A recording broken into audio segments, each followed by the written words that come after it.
Hello, and welcome to my presentation for Ishtar Fest. My name is Steff von Scott, and I'm the presiding officer of the Scottish Pagan Federation. I am a prominent pagan rights activist in my home country, and for my faith, I am a Sumerian Reconstructionist pagan. I sit on the board of the Pagan Heathen Symposium representing Sumerian paganism, and I am the founder of the Temple of Inanna organisation, and the founder of the Council of Near Eastern Pagan Religions, and I am the director of Iana Press. I am also the author of a highly controversial book, From Ishtar to Eostre, Reframing the Near Eastern Origins of an Anglo-Saxon Goddess. And I would like to say before I get into this talk that it is not really the aim of this book to prove that the Anglo-Saxon goddess Eostre was the goddess Ishtar, because academia just doesn't work this way. No one in academia deals in absolutes and nothing is completely debunked. Not when new evidence is being unearthed each passing decade, which allows us to glean new understandings and helps us re-evaluate our evidence and posit new theories. The main aim of my book is to instead provide a working model to show that there is perhaps more to this picture than many people are letting on. Now, my academic background is in archaeology.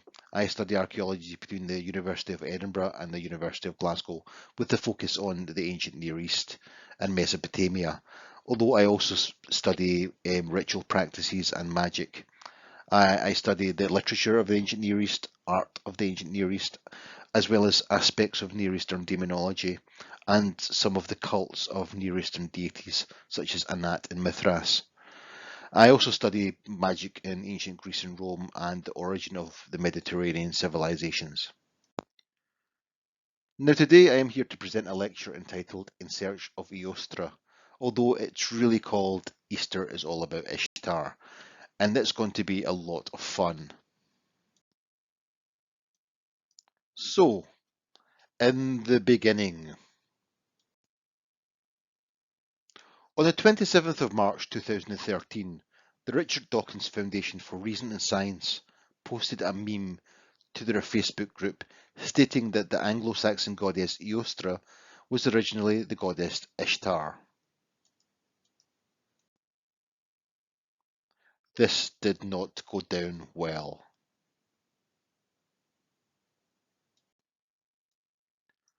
The first debunking article followed just 3 days later on the prominent heathen blog, The Northern Grove. This article stated that it was a cultural appropriation to even suggest that Ishtar was related to the Anglo-Saxon Eostre. The article then went on, as many of you are no doubt aware, to say that modern heathens were being treated just the same as Native Americans by this comparison. They then spoke of white people suffering the very same prejudice as indigenous people, namely Native Americans, by saying that Ishtar or Astarte might be related to Eostre, and it called others to action. This article concluded that heathens are the victims of oppression and assimilation and persecution, just in the same way that Native Americans were being persecuted and are being persecuted today, just for suggesting that Ishtar might have came from Eostre or Eostre is related to Ishtar. This article caused quite a backlash, though surprisingly not for its folkish or racist rhetoric. Instead, it caused fury among the heathen communities worldwide, who all took up the cause with a score to settle. How dare someone say their white-skinned Anglo-Saxon Eostre came from a dark-skinned Semitic Middle Eastern goddess like Ishtar? I mean, how dare they? This anger spread wider towards the neo-pagan communities, who were furious that their poor persecuted Germanic pagan brethren were being persecuted in such a way. A series of debunking articles followed on from this, all of which were built on arguments presented in the first. And now, almost 10 years on, and to even suggest that Ishtar could possibly be related to Eostre is met with extreme fury, hatred and ridicule. But what are my issues with the debunking articles? Well, they are all accepted unquestionably as 100% undisputable fact. There are no references or academic citations in any of them. Most are based on opinions and feelings rather than academic evidence or research. Statements such as Ishtar sounds nothing like Easter are disingenuous as they take the modern pronunciation of an ancient word as unchanging over time. A better question should have been, for example, what did the word Eostre sound like during Bede's time? Now, the first and most prominent argument presented in the debunking articles as to why Ishtar cannot possibly be related to Eostre is Ishtar is a goddess completely removed from the linguistic and geographic region where Eostre reigned. Ishtar is related to Astarte and Inanna, which are all found in the Middle East area. Now, this argument comes from the Northern Grove, and it was one of the very first articles to try and debunk the links between Ishtar and Eostre. The problem with this argument is it is a lie. Are all of Astarte and Ishtar's temples found in the Middle East? No. They are found, yes, in the Middle East, but also in the Levant, in Egypt, across to Cyprus, across to Malta, up to Sicily, up towards Rome, in Carthage in North Africa, then to Sardinia, then to Ibiza, Valencia, Granada, Seville, and Cadiz, and then up towards Great Britain, where there are 7 altars dedicated to the Near Eastern goddess there. Hang on a second. How can a foreign goddess travel from the Middle East to Britain? And what was she doing out of the kitchen? I find it very worrying that while it is widely accepted that male gods from the Near East all travel to Britain, we treat a female deity like Ishtar or Astarte as though she should be consigned to the kitchen like a good little housewife, rather than being on par with the male gods. Now, in the ancient world, Ishtar was pretty much a political powerhouse of a goddess, and the most popular goddess during all time periods. Ishtar was a goddess who granted kingship, a role that elevated her on high, even above most of the male gods of the region. In Mesopotamia alone, she had 190 temples dedicated to her, while the Mesopotamian mother goddess Ninhursag only had 21. Even the highest god of the pantheon, Enlil, had a fraction of the temples Ishtar did. She was a goddess elevated above all others, and for most of her worship. Yet while we accept it unquestionably that we have other altars to other Near Eastern male gods in Britain, such as Mithras or Baal, when someone even suggests a female deity like Ishtar could travel from the ancient Near East to Britain, people lose their minds. They forget that she was venerated in the exact same region as Jesus was, and she travelled to Britain using the same pathways and same journeys. And to be honest, I find the entire thing a little sexist.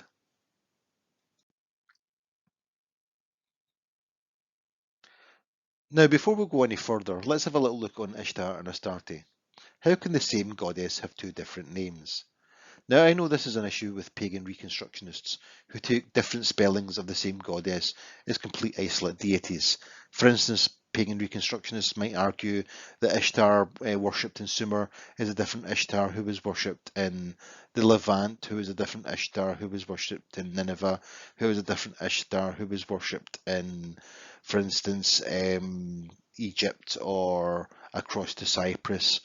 And some will even argue that Ishtar worshipped in a different city in Mesopotamia is a different Ishtar to the one worshipped in the city next to her. And a lot of that is just nonsense. Now, we take the Near Eastern god Jesus as an example. We know in Greek the translation of his name is Eosis, while in classic Hebrew it is written as Yeshua, while in late Hebrew it is written as Yeshu.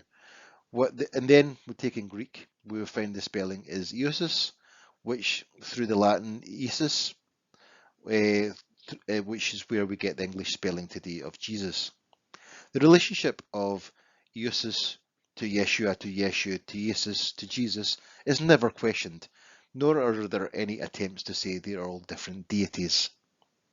Yet these concepts are accepted unquestionably when it comes to Near Eastern God Jesus, a god who originally came from to the Western world from the Near East and from the very same location where Ishtar and Astarte was once venerated. Yet when it comes to Ishtar and Astarte, people still treat them as two separate deities, even though the spellings of the names, for the most part, are exactly the same.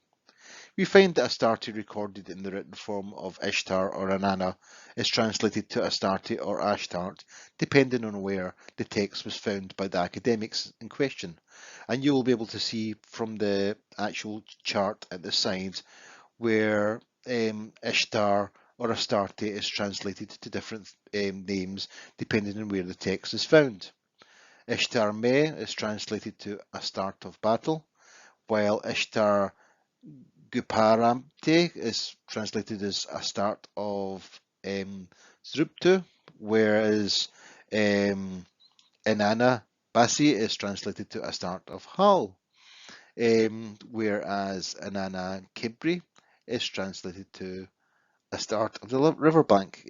Again, all of these spellings and pronunciations either start with Ishtar or Inanna, and they're translated to Astarte or Astart because they were found in Imar. And it's the same when texts are found in Ugarit, when texts are found in other places that aren't Mesopotamia, where we take translations in cuneiform of Inanna, even if they're written in, for instance, Akkadian cuneiform, but they're found in Ugaritic settlements as Astart or Astarte, which I think causes widespread confusion.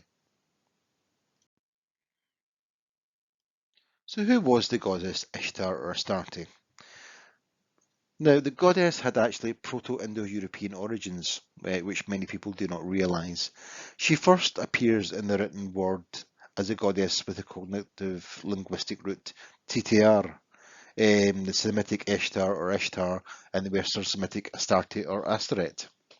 Her origins are in the Proto-Indo-European star goddess Eostre, meaning star or Venus, and from the early Indo-European Hastur, she is believed to have developed into the Proto-Semitic Atar, meaning star or Venus, and then to the Proto-Semitic Atar, meaning star or Venus, and from there she branched off into the Western Semitic Atar, still meaning star or Venus, and the Eastern Semitic Atar, meaning um, a star or Venus. And at this point she is first attested as a goddess in both the Akkadian Ishtar and Ishtar and the Elabite Ishtar and Astar. Up until that point, it is believed she was worshipped as the star or Venus. It is only during later periods that they believe they assigned a female form and the mythology developed over time.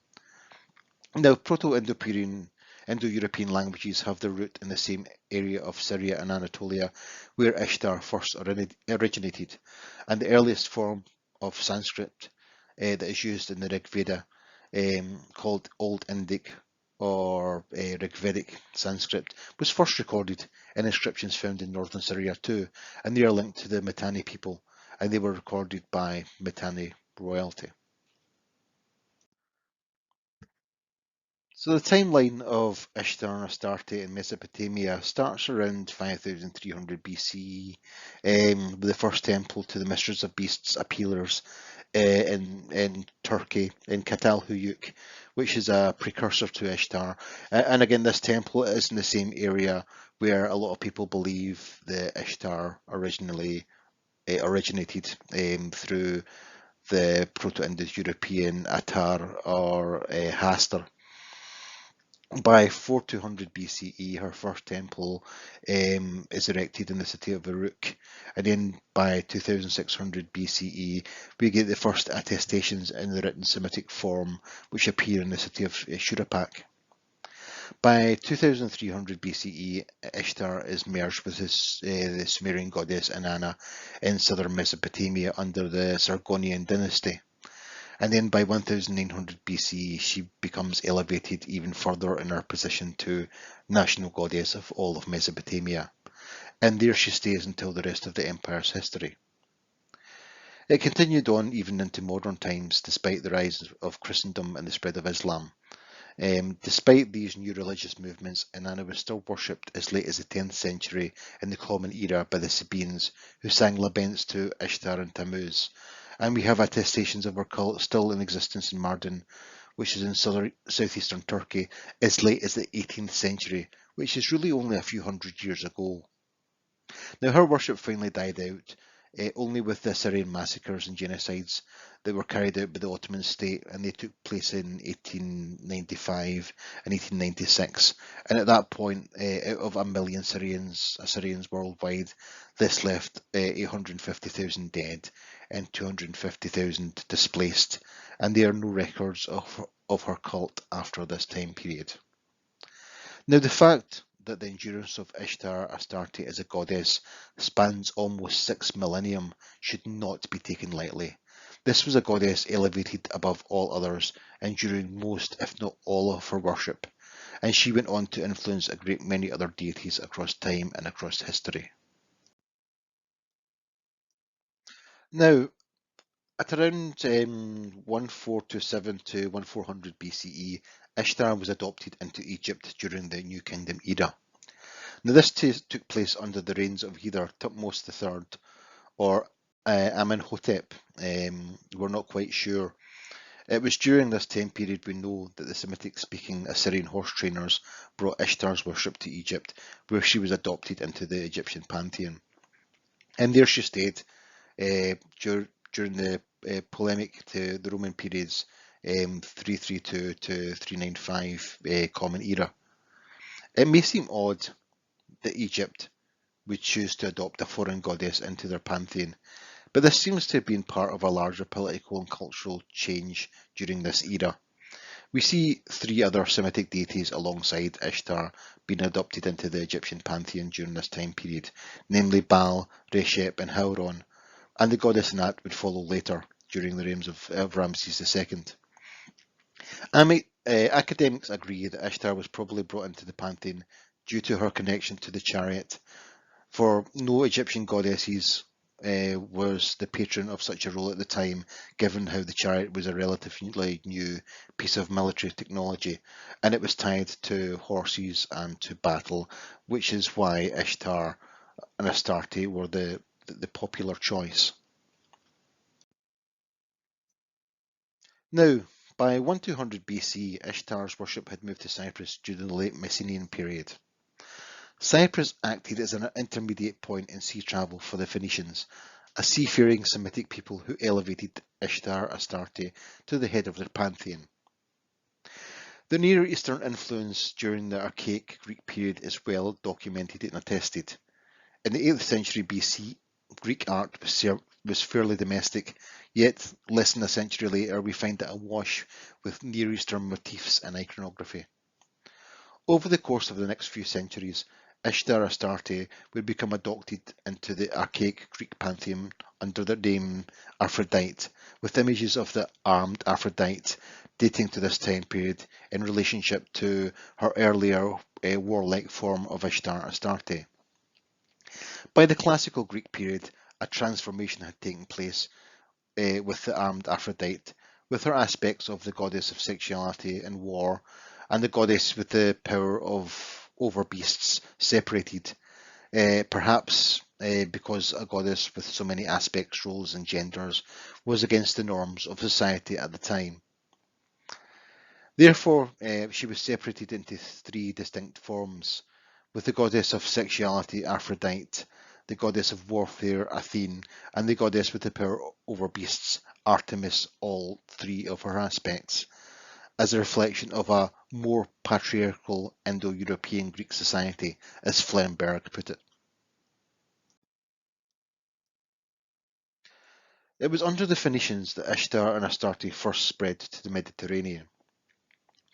It was from the Phoenicians that she first reached Rome, as well as Cyprus, Tangier, Sardinia, Malta, Sicily, North Africa, Spain and Portugal. At around 700 BC, Just before the fall of the Assyrian Empire, Ishtar's worship had spread by the Phoenicians during the Phoenician expansion period. During this time period, and because the Phoenicians were associated with seafaring, the goddess became associated with maritime travel and activities. The Phoenician expansion began with the king of Sidon, Luli of Tyre, who was sacked by the king of the Near Syrian Empire, Sennacherib. Luli was forced to flee to the Near East, or from the Near East, should I say, and he fled to Cyprus initially. And from this point in the archaeological record, we can observe the Phoenician expansion westward, from Tyre to Cyprus, and then from Cyrene to Leptis, and up towards Sicily, and across to Carthage, and up to Sardinia, and across to Tangier, and then across to Iberia. And from there, we can see from the material evidence that the Phoenicians reached southern Britain. So Ishtar and Astarte may have reached Britain under the Phoenicians. Though we say may have, for there are no Phoenician inscriptions of Astarte in Britain. But they did play a pivotal role in how the veneration of Astarte first came to Rome, and it's by the Romans that Ishtar and Astarte first reached Britain. Now, one of the major Phoenician temples to Astarte was in Sicily, and it was situated on Mount Eryx. The temple played a pivotal role in the Phoenician Empire. It first became a site of pilgrimages by the Phoenicians and the Carthaginians, and the flames of the temple were said to have been used as a guiding light to mark for the Phoenician fleet to navigate to and from Africa during the archaic times. In 217 BC, in the early stages of the Second Punic War between Rome and Carthage, Rome suffered a great defeat in the Battle of Transmere. Now, the Sibylline oracle foretold that if they could change the allegiance of Astarte of Eryx, then Carthage could be defeated. This was normal practice during this time period, and it was sometimes known as god napping. This is when the statue of a deity was captured by another city or civilization, and where the deity was seen to change allegiances in favour of the new civilization. And once that happened, it was said that the old civilization could be defeated. And with that, Rome laid siege to Sicily and the temple of Astarte in Eryx, and they took the temple of Astarte by force, and they stole the statue of Astarte with the promise that they would build her a majestic temple, one of the largest in Rome, as a reward for her defection. And with that promise, Astarte was installed in the temple on Capitoline Hill, and she became one of the 12 major deities of Rome at that point. And they named her Venus Erycina. Rome made Venus Erycina the mother and protector of the Trojan prince Aeneas, and the ancestor of the Roman people, tying her to their Trojan past. They used her support as a goddess of warfare and kingship to support their political and military power and their hegemony. Rome later defeated Carthage and installed Astarte as their Venus Atrixia, was seen as a result of her favour for the new civilization being born. And this temple became associated with the Roman elite, and it was reserved for the high status Romans. Following on from this, other Venus cults, shrines and temples were erected throughout Rome. Now it was the Roman Empire who played a pivotal role in how Ishtar and Astarte reached Britain, though not in the way that you would imagine. Ishtar and Astarte did not move to Britain from Rome itself, nor did they move from Italy or that whole region, nor did she come here as Venus. She actually came to Britannia from Syria with the Roman infantry, primarily from the Syrian-born Roman soldiers, as well as professional military units of Hamian archers from Syria, known as the Cohors I Harmonium. The Roman army's archers have been estimated to be a total of 20,000 men throughout many different provinces. It is very noteworthy that most of these men originated in the East. Now, the Cohors 1 Harmonium was the first specialist professional auxiliary units to be recorded in the Roman service. It is well documented that they were the first cohorts of the Roman excursions into Britain, which included a regiment of 500 strong of these Syrian auxiliary forces, as well as other regiments of Syrian soldiers, creating over double this number. Now they came to Britain around the 1st and 2nd centuries in the Common Era. Hamian archers were one of the or the Roman army's specialist forces, and they hailed from the city of Hama in northern Syria. Now, the city of Hama or Hamath means fortress. It was an ancient Amorite city dating back to the 3rd millennium BC. At around 1500 BCA, it became part of the Mitanni Empire, but it was captured by Hittites after the Battle of Kadesh in 1295 BC. And from the 9th century BCE onwards, it became under Babylonian rule. From 540 to 330 BC, Hama was part of the Persian Empire under Alexander the Great, who conquered Syria. After this, it was ruled by the Seleucid Empire until it fell to Rome around 64 BC. The city of Hama is still there today and is the 5th largest city in Syria. And it is very noteworthy to think that Syrian people coming from Syria to a foreign land would bring their own deities with them. They wouldn't suddenly get to Britain and say, hang on a second, I'm just going to ditch all of these Syrian gods and start worshipping British ones, because that's not just how religion works. They would have brought all of their Syrian gods and goddesses with them, and that is what happened. But these things do not happen in a vacuum. We have a great many altars and inscriptions to Near Eastern deities that come to Roman Britain from Syrian soldiers. We have a great number of inscriptions to the Near Eastern god Baal, who was recorded across the Roman world. In Britannia alone, we had 21 inscriptions to Baal, all spread across the length and breadth of Britannia, indicating his popularity. We also have a great deal of evidence of the spread from the Roman Britain for the worship and veneration of the Near Eastern god Mithras, which could make up a talk in its own right. At one point, Britain was awash with Near Eastern deities, as well as gods from all corners of the Western world, as was the Roman way. But back to the arguments from the debunking articles. Another one of the famous debunking article arguments is Eostre was originally a Proto-Indo-European goddess, Hewas. I read it on Wikipedia, so it must be true. Now, even though this argument has been used for many, many years across several debunking articles, the truth is the links between the goddess Eostre and Hewas have been debunked now for well over a decade in academia. Dr. Philip A. Shaw points out that one of the biggest issues used against the existence of Eostre is the lack of evidence for Eostre being a goddess of dawn and linked to Hewas, despite Grimm's speculation. As early as 1959, Knobloch was using this issue to quite successfully argue against the existence of Eostre, certainly linked to Hewas. All current academia now points to Eostre being a goddess originally venerated in the region where Bede was based, before moving to Germanic sources and not the other way around. Perhaps another Indo-European goddess fits better, such as Eostre, the goddess who did have several altars located in Roman Britain under the name Astarte.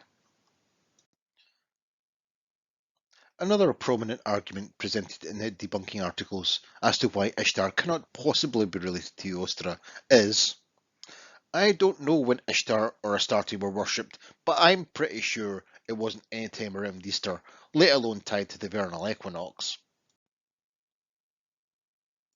The problem with this argument is it is another lie. Now, the origins of the Jewish calendar and the dating of Easter are well attested. The Jewish calendar system is tied to the Mesopotamian calendar system. The Jewish Passover is tied to the Babylonian New Year festival of Akitu. Ishtar was venerated during the Babylonian Akitu festival, where her sacred marriage to the god Marduk took a prominent position within that festival. The Babylonian Akitu also originated from the much earlier Sumerio-Akkadian agricultural festival, which was focused on the death of Inanna or Ishtar, Astarte's consort Dumuzi Tammuz, and this took place on the vernal equinox. Inanna's marriage to Dumuzi was celebrated on the full moon before the vernal equinox, and the vernal equinox being the date when Dumuzi died and descended to the netherworld, and when Inanna mourned for her dead husband. This ties in with the cultic dates that we have according to the calendar of Nippur, which is what the Jewish calendar was based upon. Now, during the 3rd millennium and into the 2nd millennium BC, Ishtar, consort Dumuzi, the earliest dying and resurrected god, died on the vernal equinox, and at this period, Inanna's sacred marriage festival to Dumuzi was celebrated on the full moon before the vernal equinox. Now, by the 2nd millennium and during the Babylonian period, Inanna's sacred marriage rite was enacted in Babylon on the first full moon after the vernal equinox. Many of her major religious festivals took place on or during full moons around this period. Now, by the 1st millennium BC, the name of the month was changed to Nisan and the dates were fixed.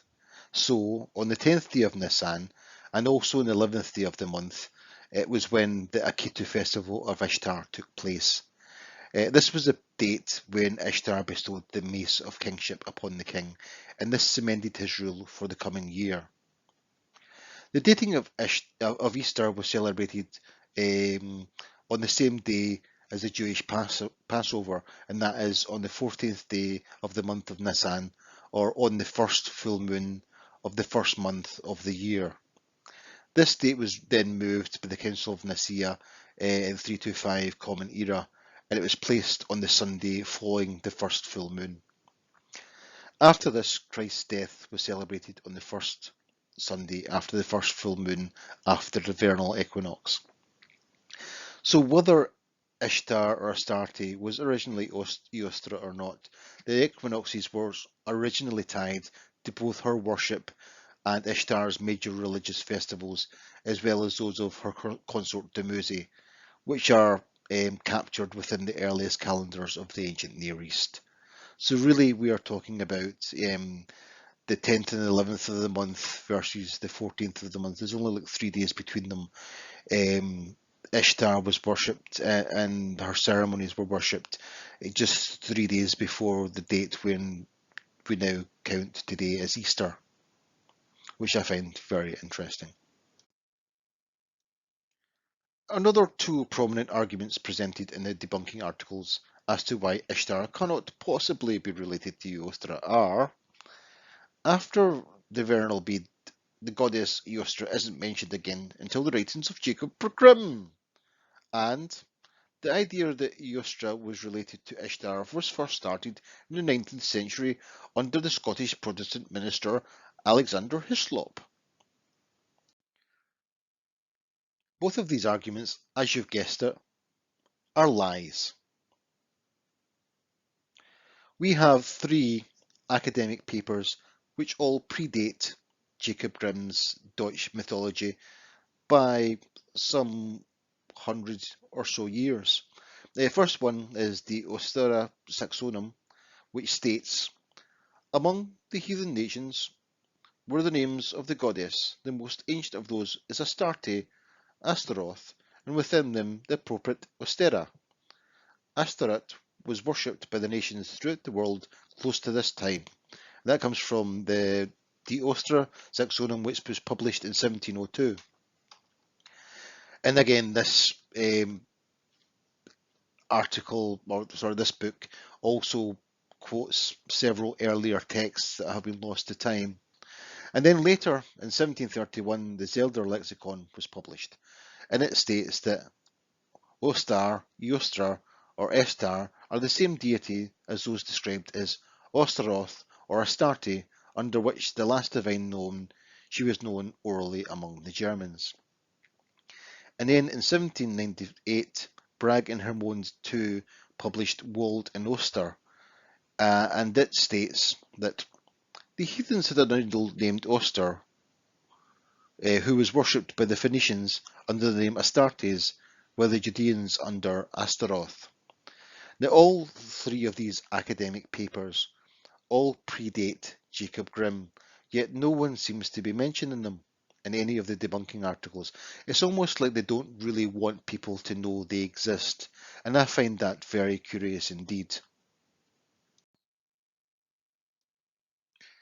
Now at this point I want to talk a little bit about the Astarte altars in Britannia. And the thing I would like people to take away from this is that there is nothing foreign about a goddess like Ishtar or Astarte. It would be like using the Middle Eastern god Jesus as an argument, given how he too began his journey in the Middle East. Is Jesus a foreign deity, given he is worshipped half the world over? See, a god does not belong to a place, but to people. People who move and migrate, and in doing so they take their gods with them on that journey. In this case, they travelled with the Syrian-born members of the Roman army. There are 7 altars to the goddess Ishtar Astarte in Britain under her name, her titles and her epithets, and they are all linked to other Near Eastern gods such as Baal or Mithras, or found in temples relating to Baal or Mithras or other Near Eastern gods. The first 5 of these are found along Hadrian's Wall, and 2 very, very close to where the Venerable Bede was stationed. Now, all 7 altars to Astarte are listed and detailed in my book, but it is worth going into the titles and epithets included in these. These are Astarte. The primary altar we find closest to where the Venerable Bede was stationed is written as Astarte in Greek script. The Syrian goddess, the Syria, we find several altars to Astarte in the form of the goddess of Syria, which again is linked primarily to her worship in Syria by the Hamian forces in northern Mesopotamia. And then we have the altars to the Queen of Heaven, Caelestis, and these altars are actually linked to her temple in Carthage, where she bore the title Queen of Heaven, and these are also alongside other temples and altars linked to forces from Carthage. Now, the altar I want to focus on is the Astarte altar of Corchester, because that is the closest to where the Venerable Bede was stationed. Now, the Venerable Bede is widely regarded as the greatest of all Anglo-Saxon scholars. He is often attributed the title the Father of English History, and his most famous work is the Ecclesiastical History of the English People, and was the first written history of England. And he was the first to use the AD dating system, which spread from there to the wider world. It is with Venerable Bede's De Temporum Rationale, or the reckoning of time, that the goddess Eostre is first mentioned.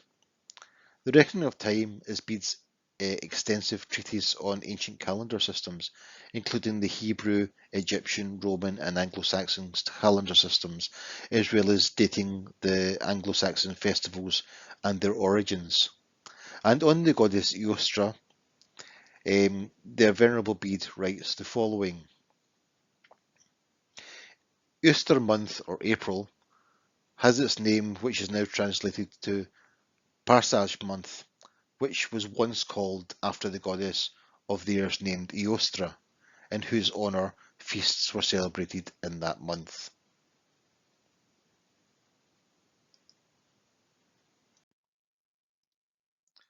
Since then, there has been much debate about who Eostre actually was.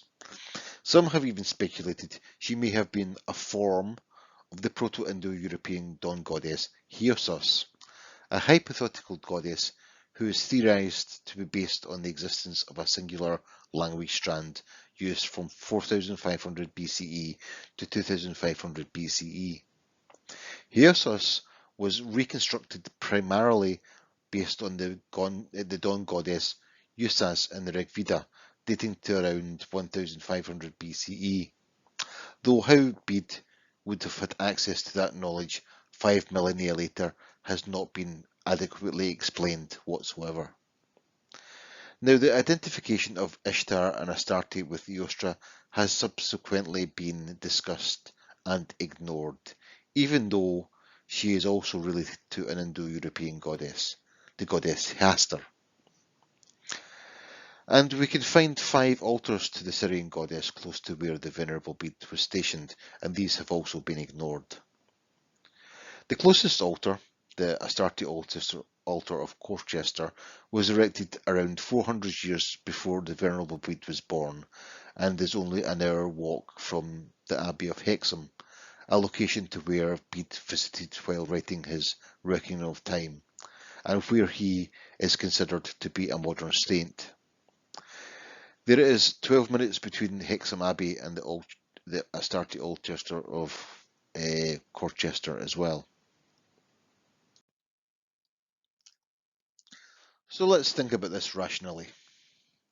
If we take it that the last inscription to Astarte in the region where Bede was based dates to around the 3rd century CE, or Common Era, and that the Roman occupation of Britannia ended in the beginning of the 5th century Common Era, and that Christianity did not come into the region until the 7th century in the Common Era, we have a 200-year period before Christianity emerged in the region, in which Near Eastern gods and goddesses brought under the Roman Empire were still venerated within that region, one of which, Astarte, as we have discussed, has been worshipped for over a 300-year period in Britannia, if we take her worship to the end of the Roman occupation.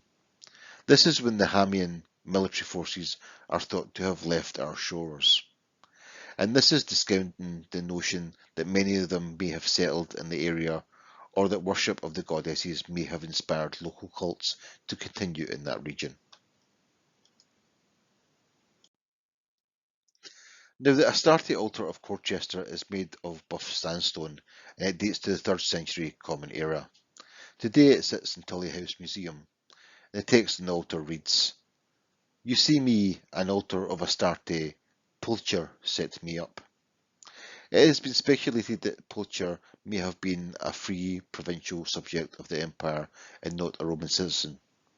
He may have been a provincial merchant travelling within the Roman garrison, and he was likely to have been a high-ranking official in the area of work, given the altar was erected to him. This altar was part of a shrine that also included an altar to Hercules of Tyre, who was identified with the Semitic god Melqart, and his priestess Diodora. Both altars date to the 3rd century in the Common Era. So how does the timeline tie in with this? Well, let's have a look at the timeline just now. So around 6 to 3 Common Era, the city of Hama falls under Roman rule. Syrian forces are taken into the Roman army as specialist units of Roman auxiliaries. Then 117 to 138 Common Era, 1,000 strong Syrian forces are brought all the way from Syria to Britannia under the Emperor Hadrian. They bring their Syrian gods with them, Astarte, Baal, Hadad, Mithras. They share encampments with Germanic forces. Then it gets to 410 Common Era. The Saxons begin to migrate to Britannia. From 420 to 430 Common Era, Roman forces withdraw from Britannia. This gives a 300-year period when Syrian gods were venerated across Northumbria. And this is assuming that many Syrians or their kin did not settle in the area after the Romans left. So at this point, Germanic forces also leave Britain, taking with them Near Eastern gods back to the lower Rhine area, most significantly Hercules of Tyre, who shared the same temple in Britain as Astarte. Then for 445 Common Era, Britannia comes under Anglo-Saxon rule. though this did not mean the entire population was replaced by Saxons. While in southern England there is evidence of a much greater number of Saxon settlers, Northumbria still housed a significant number of Britons, and this was not greatly affected uh, um, as in northern kingdoms at this period. And it's stated that it is widely accepted that the north of England, the native population survived to a greater extent than the south, and that a small group of immigrants may have replaced the native British elite that took over the kingdom as a growing concern. Native beliefs, including the veneration of local goddesses of the area, may have continued. Then, at 619, Paulus arrives in York, and Christianity begins to be initiated in Northumbria over the next 40 years. At 427 Common Era, Christianity intensifies when King Edwin was baptised, and then 664 Common Era, the Council of Whitby, was when the calculation of Easter got its Roman makeover, and then 673 Common Era is when the Venerable Bede was born.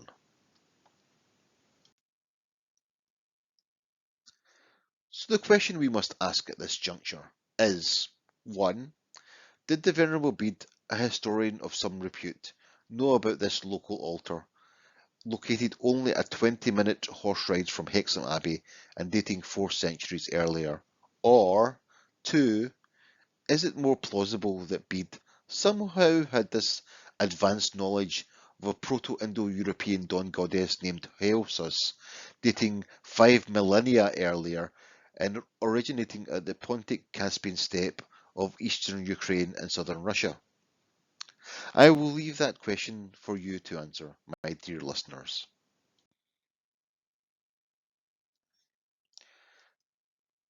Now, one thing that bothers me is the question of whether the Venerable Bede knew exactly who Astarte was, or how popular her worship was.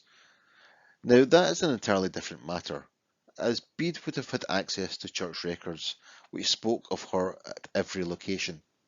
Her temple in Roman Carthage continued unabated well into Christian times, and we have very early Christian bishops and priests writing from all over the empire about the size and influence of her cult. Augustine speaks of vast assemblages of people who took part in her liturgy, even into the Christian period, as a shrine to the goddess was placed that the people could turn to in times of need. Cyprian, the Archbishop of Carthage, from 200 to 258 Common Era, refers to the story when her idol was taken out of the temple to where the people flocked, and in its presence they gave a small child bread and wine. We also have records of her temple by Augustine, Bishop of Hippo, from 354 to 430 Common Era, who taught at one time in Carthage. And he notes as a younger man, he actually participated in her religious services in Carthage. And he mentions that vast crowds of people were still coming to her temple from every quarter of the city, even far into the Christian period.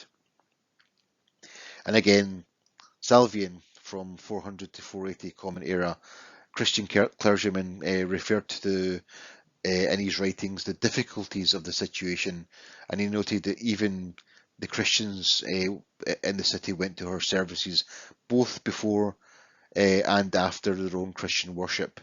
And this no doubt led to the downfall of the last temple of Astarte in Europe.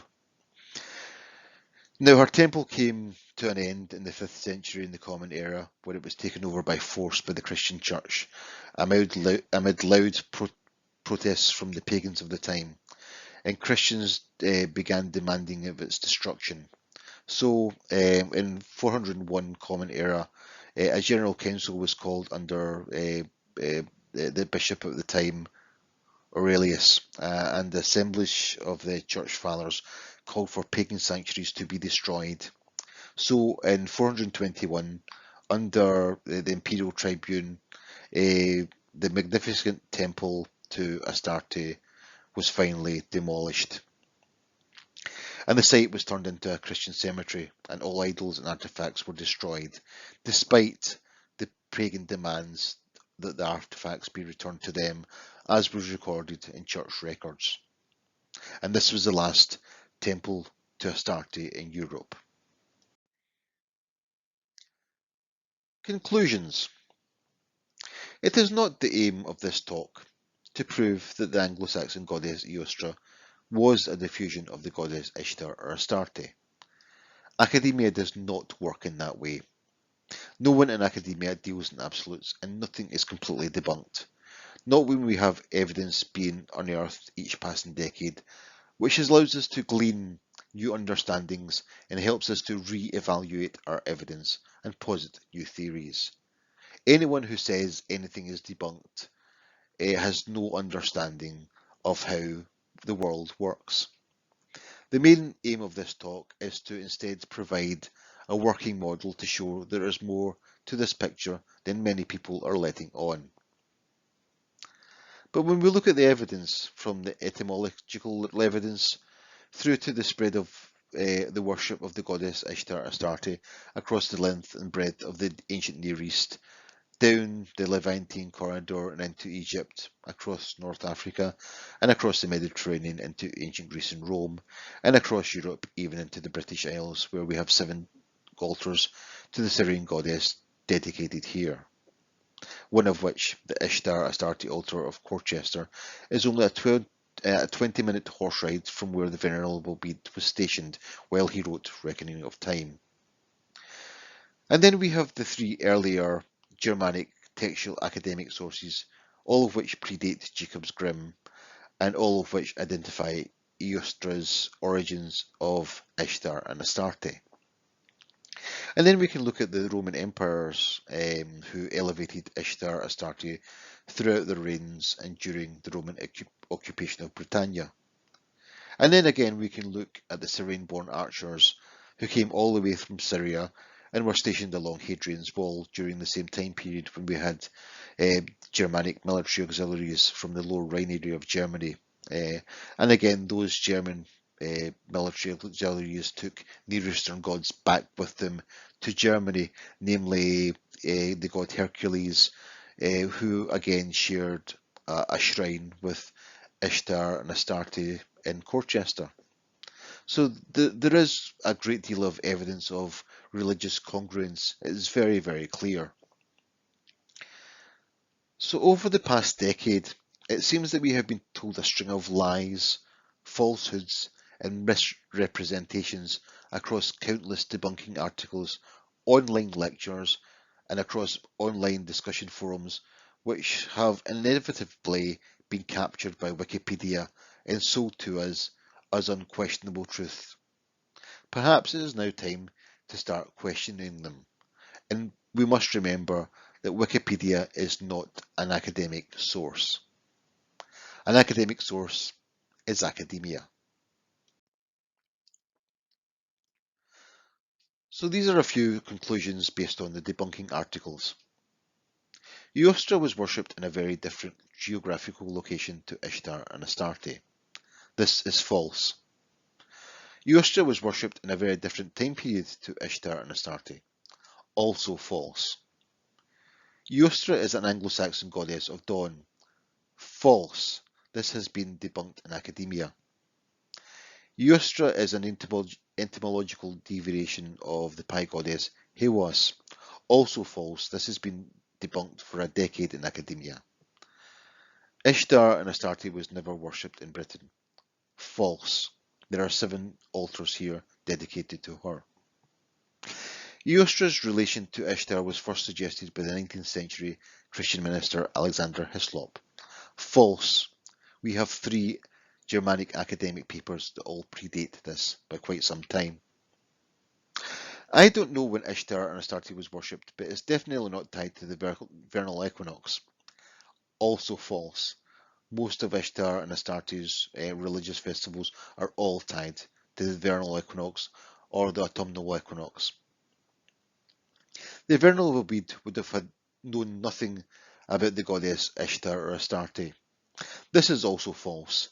There are plenty of church records which mention her in depth, even a few hundred years before the Venerable Bede was born, and we also have the altar, only 12 minutes horse ride from where he was stationed. There are no German academic publications that link Eostre to Ishtar and Astarte. Also false. There are 3 academic papers, all of which predate Jacob Grimm. The Venerable Bede probably made the whole thing up. False. To suggest someone as highly thought of as the Venerable Bede would make something like that up is just nonsense. Ishtar is probably pronounced Hishtar and sounds nothing like Easter. Also false. The Venerable Bede probably knew about a pie goddess, Hewas. This is also false.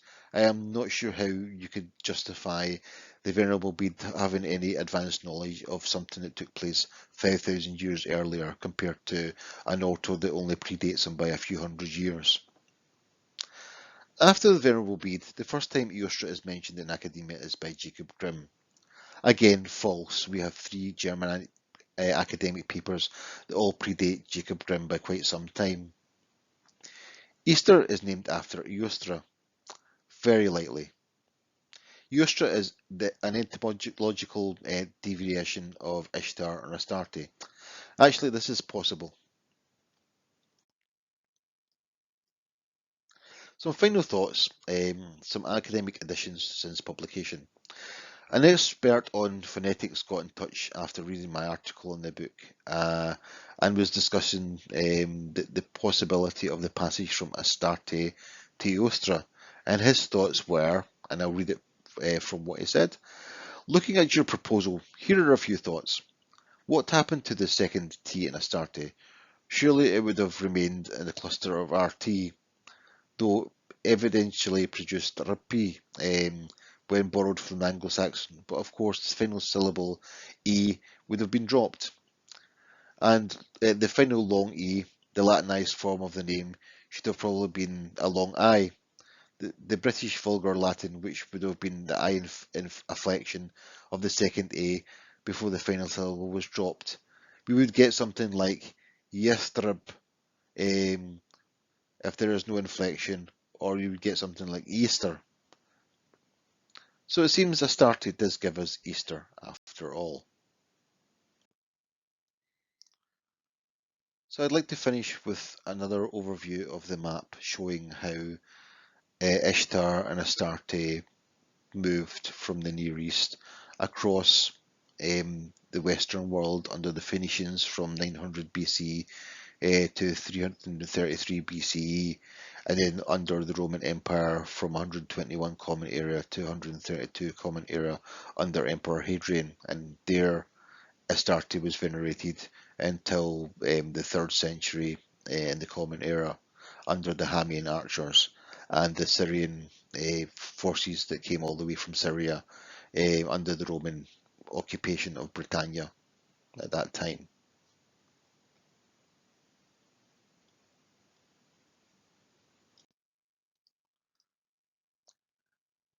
Thank you for listening, and please buy my book. It's available in hardback, paperback, and on Amazon Kindle, and it's currently sitting at 4 stars out of 5 on Amazon. And some of the reviews are very, very good. In fact, some of the reviews I've had from very prominent heathens have also been very surprising and very good. I'd like to read a few of them just now. First one, it says, I think it's a triumph. I hope people will become more open and look at the evidence, not just looking at Wikipedia, which could be edited by people with an axe to grind, or doing a battle of joker memes.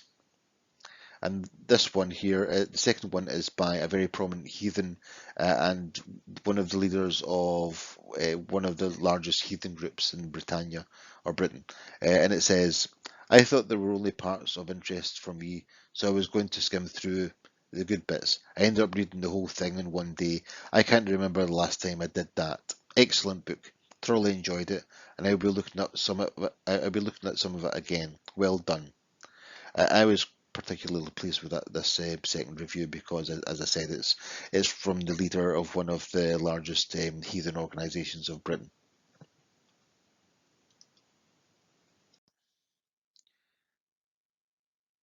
And while you're still tuning in. I would also like to announce that Iana Press are delighted to announce that we have opened submissions for our first an anthology of literature, artwork, and devotional work, prayers, hymns, retold myths, and rituals, all dedicated to the goddess Inanna. Please send your submissions through. Thank you. Thank you for listening.